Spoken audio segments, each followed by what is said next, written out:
Hey guys, how you doing today? Ray here again. If you'd like to subscribe to my channel, it's Nitro Kyosho.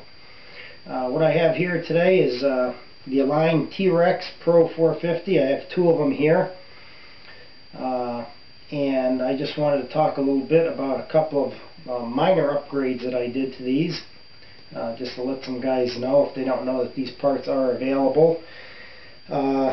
These helicopters are built pretty decent. They just skimped on a few things when they built it, and they re-released those parts, and so I bought them and put them on here.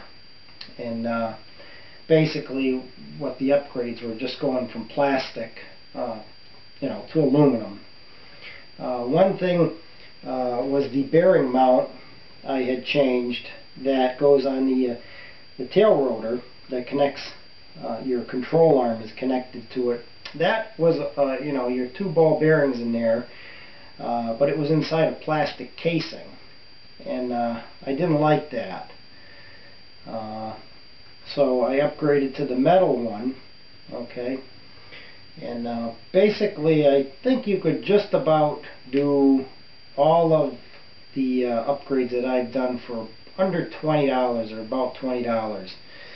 And if you're not familiar with what that is, okay, that's what rides on your, you're probably not going to be able to see it, but anyways, if you know what, if you know these helicopters, you're going to know what it is. It rides on the tail rotor shaft here and connects to your control arm.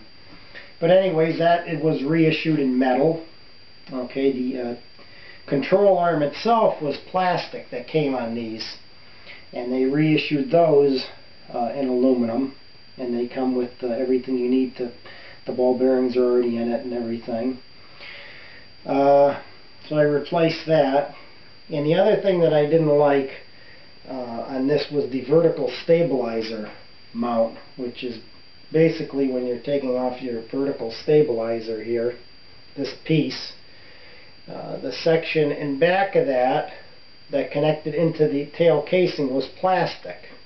And I didn't like that at all. The little plastic nub would wear out as you took it on and off, and that's a pretty important piece because that's what actually locks into the tail casing. So they issued that in aluminum. These were all made by Align, so they're all direct fit.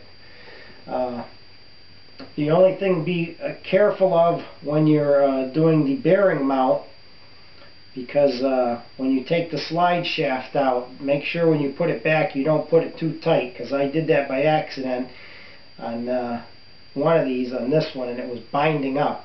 So make sure, tighten it a little bit, the slide shaft that goes inside the bearing mount, and make sure it goes on, slip it onto the tail rotor, and make sure it goes in and out smoothly.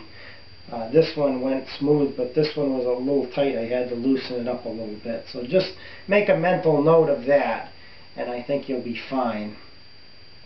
Basically, all of the little upgrades, just, a couple of minutes to put everything on, really.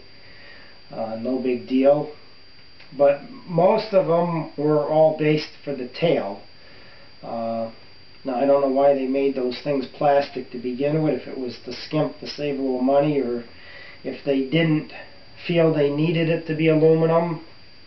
But anyways, it's been done, and hopefully it just makes it a little bit tougher and a little bit stronger and give you a little bit more peace of mind with aluminum than with plastic. But anyways, that's about all I have to say. Those were 3 parts. Once again, excuse me, that was the metal bearing mount, the metal tail rotor control arm set, and the metal vertical stabilizer mount. Those are the 3 items. You can excuse me, I'm just getting over an allergy attack. Wonderful living in New England. But you can get all those. I bought them all at A-Main Hobbies, or you can choose to get them wherever you want. But anyways, thanks for watching. I hope you got a little bit out of this, and talk to you soon.